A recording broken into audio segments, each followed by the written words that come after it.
जे शब्दात सांगता येत नाही ते कधी कधी कृतीतून समजतं. काही नाती जुळवावी लागत नाही, ती आपोआप जुळतात. आणि काही नाती कितीही जुळवायचा प्रयत्न केला तरी मन स्वीकारत नाही. संकेत दिलेत, ओळखायचं काम त्यांचं आहे. घाईत घेतलेला निर्णय आयुष्यभर टोचत राहतो, पण सत्य समजायला घेतलेला थोडासा वेळ संपूर्ण आयुष्य वाचवू शकतो. अहो, तुम्ही स्वामी भक्त, मीही स्वामी भक्त. एक स्वामी भक्त फक्त दुसऱ्या स्वामी भक्ताच्या उपयोगी पडतोय, बस इतकंच. खरंच एवढंच असेल का? पण मला असं का वाटतंय की हे जे बोलतायत त्याच्या पलीकडेही काहीतरी आहे. काहीतरी असं जे मला सांगत नाहीयेत. हीच वेळ आहे, सांगून टाक मनातलं सगळं. किती दिवस लपवणार आहेस? हाच तो ठग. त्याला शोधण्यासाठी खूप धावपळ केली होती. आणि फक्त मनातलं नाही, तिला सुधाकर बद्दलही सांगायला हवं. उद्या उशीर झाला तर, जर खरंच तो फसवा असेल तर, जर तिचं आयुष्य खरंच उद्ध्वस्त झालं तर. यमुना, मला तुम्हाला एक महत्वाची गोष्ट सांगायची. यमुना, मी जाते. आपण उद्या बोलू. ते काय ना, आईला संध्याकाळी शुद्ध आली होती, पण मधून मधून त्रास होतो. मी बघते. बरं.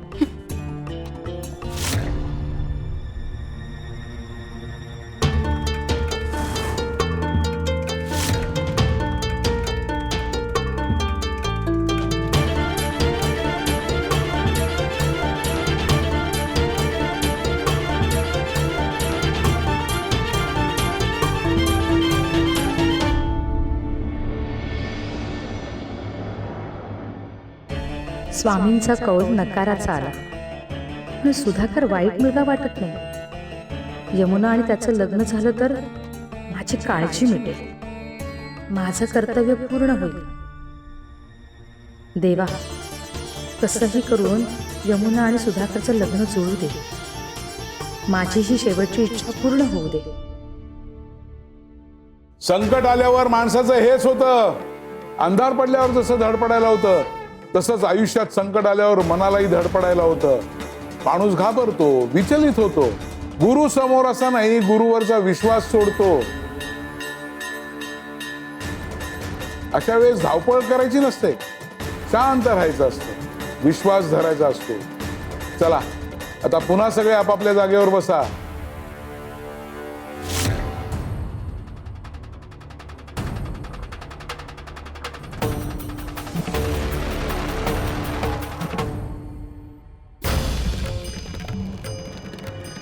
आता मनातल्या गुरुवरच्या विश्वासाला साथ घाला.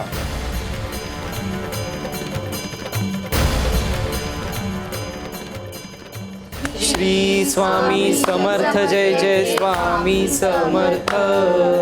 श्री स्वामी समर्थ. जय जय स्वामी समर्थ. श्री स्वामी समर्थ. जय जय स्वामी समर्थ.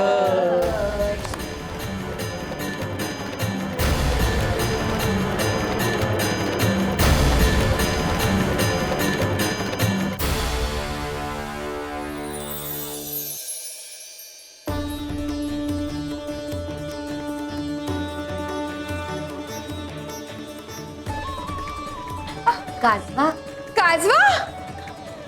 पाहिलं, या काजव्यांचा प्रकाश किती आहे, तरी पण थोडा तरी दिलासा मिळाला ना तुम्हाला.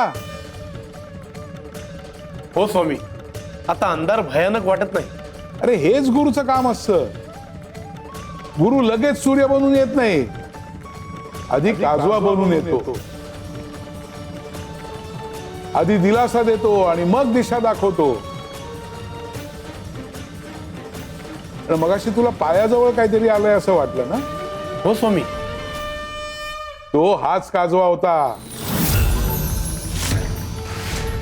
तू जर शांत बसला असतास तर तुला अंधारात हाच प्रकाश दिसला असता, धडपडला नसतास, लागलंही नसतं तुला.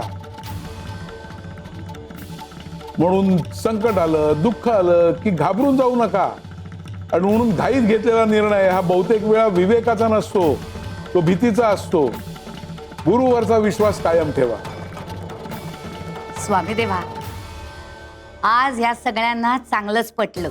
नाही मगाशी अंधार पडला तेव्हा घाबरून सगळे जण इकडे तिकडे पळत होते, पण आता समजलं असेल अंधार त्रास देत नाही तर अंधाराची भीती त्रास देते. आज या काजव्यांच्या निमित्ताने तुम्ही किती मोठी गोष्ट शिकवली स्वामी देवा. आपल्याला वाटतं संकटात मोठा चमत्कार व्हावा, सगळं एका क्षणात ठीक व्हावं, पण गुरु आधी धीर देतो, विश्वास देतो आणि मग मार्ग दाखवतो. हे आज पटलं. खरं सांगू का स्वामी देवा, अंधार तोच होता, काजवेही तेच होते, फरक फक्त विश्वासाचा होता. पण मगाशी तो नव्हता म्हणून भीती वाटली, पण आता आहे म्हणून हा अंधारही शांत वाटतोय. संकटापेक्षा संकटाची भीती मोठी असते आणि गुरुवरचा विश्वास त्या भीतीलाच हरवतो.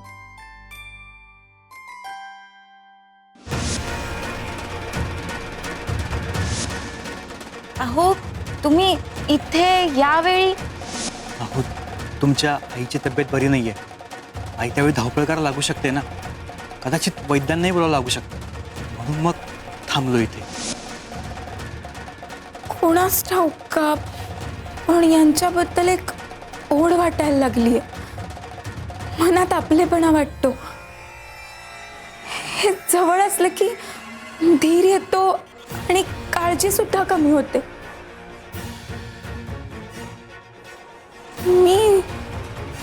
मी बरोबर विचार करते ना? का हा विचार चुकीचा आहे?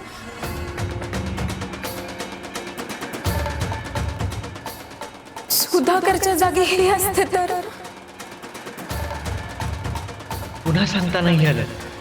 उद्या काहीही झालं तरी सांगणार, मनातलंही आणि सुधाकरचं सत्यही. नाही, मी हे आईला कसं सांगू? तिला तर अजूनही सुधाकरच योग्य वाटतात. मनाला सत्य कळायला वेळ लागत नाही, ते मान्य करायला वेळ लागतो.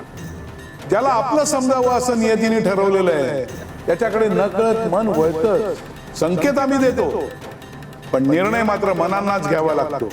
आता बघूया, भीती जिंकते की अंतर्मनाचा आवाज.